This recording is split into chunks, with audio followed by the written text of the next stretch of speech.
Alkener, det er molekyler af carbonatomer bundet kæder til hydrogenatomer, og det indeholder mindst en dobbeltbinding.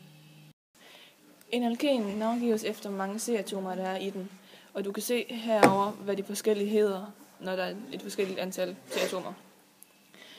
Og når du har sådan et... Og i en alken er der altid dobbeltbindinger, som Emma også sagde før.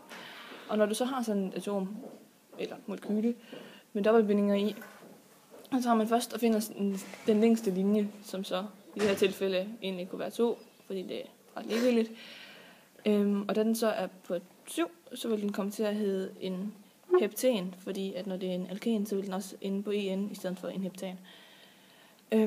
Og så tager du og finder grenene, såsom for eksempel den her, og den vil så komme til at hedde 2 metyl, fordi der er et C-atom ude i grenen, og så fordi at der er en...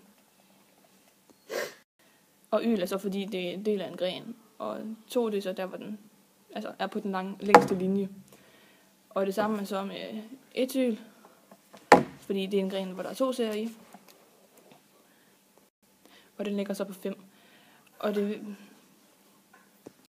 Og ved en alken, når det er, du tæller den, så er det vigtigt, at du begynder at tælle, sådan at dobbeltbindingen er så det laveste tal, som den overhovedet kan blive, sådan at du begynder at tælle fra den her vej af, og ikke fra den her side af. Fordi den skal være så lav, som den kan. Og det er bare sådan en regel ved alkener. Så derfor vil det her molekyle komme til at hedde 5 etyl, 2 metyl, heptoen.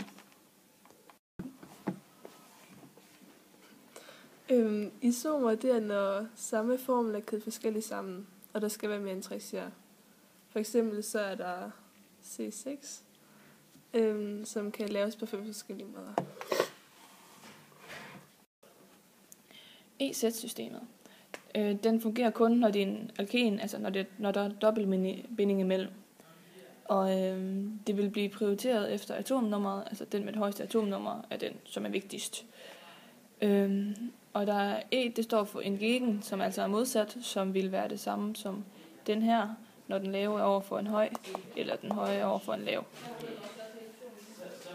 Og Z, det er så sygt sammen, at de ligger sådan parallelt med hinanden, at der er at der er en høj og en høj, og en lav og en lav. Arener, det er 6-kædede molekyler med C-atomer i hvert hjørne. De har hverken enkelt eller dobbeltbinding, de har cirkelhallen, og de indeholder mindst en benzinring.